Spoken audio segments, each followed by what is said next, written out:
Bonjour, bienvenue à toutes et à tous pour cette troisième édition du colloque Données de santé et intelligence collective organisé par le Health Data Hub, le grand défi amélioration des diagnostics médicaux par l'IA et la délégation ministérielle du numérique en santé.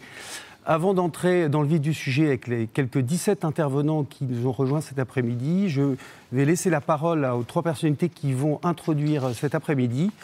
Dominique Pon, directeur général de la clinique Pasteur à Toulouse et responsable ministériel du numérique en santé. Bruno Macquart, président du Health Data Hub et président d'Universcience, ainsi que Stéphanie Combe, directrice du Health Data Hub. Dominique Pon, on commence avec vous. Dominique, vous m'entendez? Vous êtes connecté avec nous? Ouais, bonjour Dominique. On vous entend bien. Alors le numérique en santé, cela fait maintenant 2 ans que vous y travaillez, Dominique Pon. Lors de la première édition en décembre 2019, vous présentiez la feuille de route du numérique en santé. Où est-ce qu'on en est 2 ans après? Il n'y a pas que Dominique Pon qui a travaillé, il y a Stéphanie, il y a Bruno, il y a des centaines, peut-être des milliers de personnes qui travaillent depuis 2 ans un petit peu dans l'ombre pour construire la feuille de route du numérique en santé, le virage numérique en santé. En gros, où on en est, depuis 2 bonnes années dans l'ombre, on a construit en fait toutes les briques qui vont nous permettre de rendre des choses très visibles pour les professionnels de santé, les citoyens français en matière de numérique en santé dans les 6-12 prochains mois. En gros, le principe général, c'est que l'État a repris la main pour définir des règles de sécurité numérique, des règles d'interopérabilité numérique, des règles d'éthique. C'est doté des moyens de labelliser les logiciels de santé. C'est doté d'un budget de 2 milliards pour modifier tous les logiciels de santé en France, des médecins, des hôpitaux, des radiologues, des biologistes, des EHPAD, de tout le monde, pour les rendre compatibles à un référentiel d'État et à des socles numériques construits par l'État, comme l'identité nationale de santé, comme les messageries sécurisées de santé et comme la future plateforme qui va être ouverte à tous les citoyens français, qui s'appelle Mon Espace Santé, qui est une sorte de DMP augmenté. Donc tout ça dans une logique d'État-plateforme où l'État fait pas tout, mais l'État fait ce qui est essentiel pour maîtriser sa souveraineté en matière d'innovation, de numérique, de parcours de soins, en parallèle évidemment de la plateforme Health Data Hub. Merci Dominique. Bruno Macquart, donc vous présidez le Health Data Hub. La création venait à peine d'être annoncée en décembre 2019. Même question qu'à Dominique Pon. Où est-ce qu'on en est aujourd'hui? Bien, bonjour à toutes et à tous. Je suis très heureux de pouvoir introduire cet événement avec Dominique à distance et avec Stéphanie qui dirige le Health Data Hub. Nous avons juste 2 ans, comme vous venez de le souligner. Nous sommes près d'une 60aine de personnes aujourd'hui. Et nous sommes sur le chemin des missions confiées par la loi Organisation et Transformation du système de santé. Notre objectif, c'est d'arriver à 100 personnes environ pour qu'à la fin de l'année 2022, on puisse être à la hauteur de l'ambition que le législateur a placée en nous. Alors, comme tout projet d'innovation, les défis sont nombreux, la pente est parfois très raide, mais de nombreux succès sont déjà au rendez-vous. Je vais laisser Stéphanie les détailler. Merci beaucoup. Alors, on accompagne aujourd'hui plus d'une 50aine de projets au Health Data Hub en 2 ans. Alors, même si il n'y a qu'une dizaine de projets qui, à ce jour, est en train de traiter les données ou va progressivement les traiter, puisque c'est des projets de recherche, donc ça prend un certain temps pour qu'ils puissent accéder aux données. On ne peut pas encore dire que ces projets ont permis effectivement d'améliorer la qualité des soins, bien sûr, mais des premiers jalons très importants ont été franchis d'ores et déjà. Donc, je vais vous donner un exemple précis avec le projet Hydro, qui est porté par la start-up Implicity, qui vise à croiser des données de pacemaker connectées avec des données d'hospitalisation pour prévenir les insuffisances cardiaques. Et pour qu'ils puissent correctement traiter les données, il a fallu croiser ces 2 sources de données et que scientifiquement, ce croisement soit valide. Et ça, pour le faire, il a fallu des mois de travail, donc d'intelligence collective de la part de la CNAM, d'Implicity et des équipes du Health Data Hub. Donc aujourd'hui, on accompagne un certain nombre d'autres partenaires. On construit toute cette aventure Health Data Hub avec notre écosystème. On travaille avec le Data Lab Normandie, Unicancer, l'APHP, le Grand Défi qui nous accompagne aussi, les établissements de santé. Et on a appris récemment que le consortium qu'on a construit avec 4 établissements de santé cet été a été retenu par l'Agence européenne du médicament. On travaille également avec les acteurs de l'open source, les associations de patients, les acteurs privés. Et j'oublie pas les acteurs qui nous accompagnent dans la création de ce fameux catalogue de données. donc la grande collection de bases de données qui sera partagée à l'intérieur du Health Data Hub et dont nous co-construisons les modalités du partage. Merci, c'est très intéressant. Dominique Pont, vous l'avez déjà évoqué, mais si vous pouviez rentrer un peu plus dans le détail des prochaines étapes de la feuille de route du numérique en santé. Et selon vous, quelle est la place particulière du Health Data Hub dans ses développements et dans ses ambitions pour le numérique en santé ? Alors, dans les prochaines étapes majeures, il y a ce qu'on appelle le programme Ségur numérique.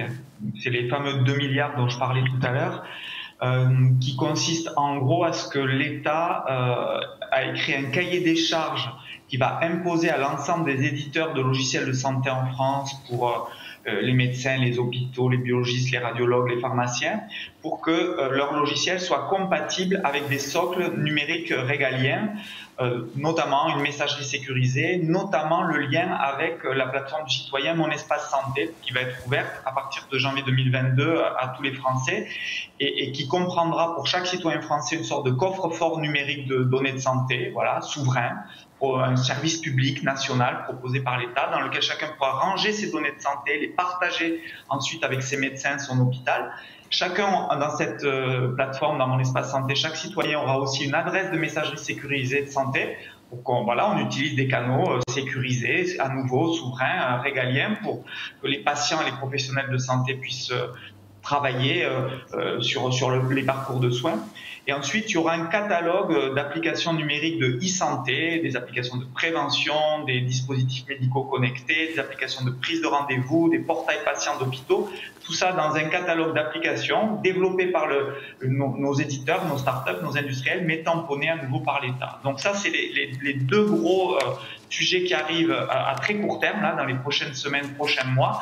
Et le lien particulier avec le Health Data Hub, c'est effectivement la grande plateforme nationale de données de santé anonymisées à des fins de recherche et d'innovation qu'est le Health Data Hub, doit trouver une articulation d'alimentation de ces données au travers de données qui soient structurées. Et pour qu'elles soient structurées, il faut qu'à la base, nous, de notre côté, on puisse travailler avec les éditeurs pour que leurs données soient structurées d'une façon propre, homogène, selon des référentiels, pour que les données in fine à destination de l'innovation et de la recherche soient réellement exploitables et donnent toute leur valeur ajoutée. Donc, Stéphanie et Bruno sont dans les étoiles et dans l'intelligence artificielle. Moi, je suis à la cave et je fais le maçon pour que les données arrivent à peu près proprement à leur niveau.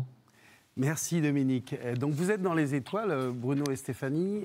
Est-ce qu'on peut considérer aujourd'hui que toutes les briques de la maison du numérique en santé qu'évoquait Dominique sont posées aujourd'hui ? Le Health Data Hub, c'est le toit, donc il faut que les briques soient bien constituées, que les murs soient solides. Est-ce que tout a été fait aujourd'hui pour construire un avenir prometteur pour les données de santé en France ? Alors, on est dans la bonne direction, puisque la mise en œuvre effective de nos missions, qui est en particulier la mise à disposition de la base de l'assurance maladie, requiert encore quelques étapes. C'est un chantier dont vous n'imaginez pas la complexité. Je voudrais d'ailleurs remercier l'assurance maladie, la Caisse nationale d'assurance maladie et toutes ses équipes pour l'aide qu'ils nous apportent, pour la montée en compétences pour ce transfert. Et il est secret pour personne que l'assurance maladie a eu 1000 choses à faire ces derniers mois dans la situation dans laquelle nous sommes. Et donc, encore une fois, merci à elle et merci à eux pour tout ce qu'ils font pour que nous puissions effectivement, on a été créé pour ça, mettre à disposition la base. Alors, parallèlement, et c'est intéressant, c'est moins connu, c'est moins su, le dispositif se consolide au niveau supranational, en particulier européen. Et là, on a de bonnes nouvelles à partager.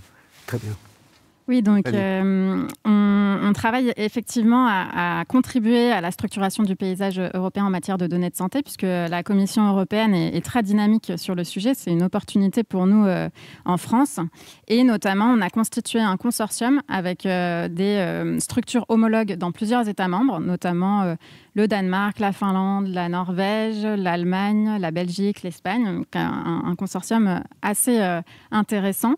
Et notre ambition, c'est d'être lauréat, peut-être, de l'appel à candidature qui a été lancé il y a quelques semaines par la Commission européenne pour prototyper l'espace commun des données de santé à l'échelle européenne. Et cette dimension internationale, elle est importante depuis le démarrage au niveau du Health Data Hub, peut-être à commencer par son nom, mais en tous les cas, on a un conseil scientifique qui s'est élargi avec des membres internationaux. On a organisé un webinaire avec le MIT et l'Académie de médecine en mai dernier qui a attiré 700 personnes pour entendre entendre des débats autour de l'intelligence artificielle et la médecine. Donc c'est vraiment une dimension qu'on essaye d'exploiter. Alors, je voudrais tirer parti du fait que, alors on n'est pas dans les étoiles, en fait, on est au premier étage d'un bâtiment qui a été inauguré hier par le Premier ministre, qui s'appelle Paris Santé Campus. Vous savez, c'est cet équipement qui a été annoncé par le président de la République il y a 1 an et donc qui a ouvert hier. Donc nous sommes parmi les premiers utilisateurs et nous en remercions évidemment les équipes pour nous permettre de le faire. Paris Santé Campus, c'est INRIA, INSERM, Paris Sciences et Lettres, l'Agence du numérique en santé et le Health Data Hub pour créer un écosystème physique de la donnée numérique et évidemment multiplier les partenariats. Donc nous pensons et nous sommes persuadés que notre présence sur ce site pourra démultiplier nos capacités d'action. Stéphanie, le mot de la fin ?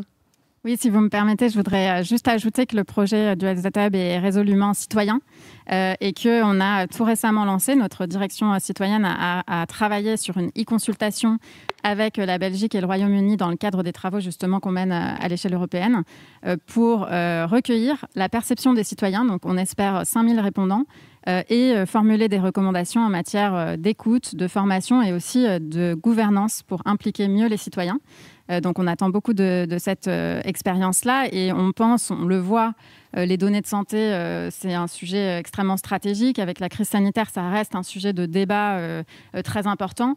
Donc on pense qu'il faut essayer peut-être de donner une plus grande place à la voix du citoyen dans ces débats-là pour permettre la réutilisation de notre patrimoine commun.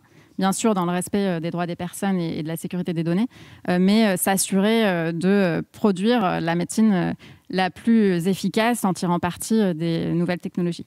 Alors, enjeux nationaux et internationaux, compétitivité, reconnaissance des droits des citoyens, c'est des sujets qu'on va aborder à l'occasion des 3 tables rondes qui vont suivre. Il nous reste peut-être une petite minute, Dominique. On a des questions déjà sur le chat, des questions qui, à mon avis, vous pouvez répondre très clairement. La première, c'est est-ce que vous gardez bien l'objectif d'une ouverture de l'espace numérique de santé en janvier 2022, mon espace santé? On n'en est pas simplement à la phase d'expérimentation, ça c'est la première question. Et la deuxième, plus précise, c'est en dehors des radiologues, biologistes et pharmaciens, quel est le calendrier de déploiement du Ségur numérique pour la transformation des logiciels métiers des autres professionnels de santé? Alors oui, on confirme la date de janvier 2022 avec l'assurance maladie pour l'ouverture de mon espace santé à tous les citoyens français. Je rappelle que c'est un mécanisme en fait où un courrier ou un mail est envoyé à chaque citoyen français en lui proposant d'activer son espace santé. Puis au bout de 6 semaines, si les citoyens n'ont pas réagi, l'espace est activé pour que les professionnels de santé, les hôpitaux puissent injecter de données de santé. Donc globalement, ça démarre en janvier 2022. Il faut compter à peu près 3 mois pour l'ensemble de ce processus. Donc au printemps 2022, tous les Français qui ne se seront pas opposés à la création de leur espace numérique de santé en auront un. En ce qui concerne le Ségur numérique et les dispositifs de modification, labellisation des logiciels de santé, ont été publiés cet été les cahiers des charges pour la médecine de ville, pour la biologie, pour la radiologie, pour l'hôpital. En janvier vont être publiés les cahiers des charges pour 2 métiers supplémentaires, la pharmacie et l'ensemble du secteur médico-social.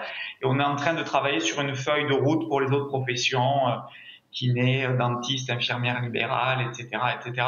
Donc là, le calendrier n'est pas encore précis à date pour ces dernières professions.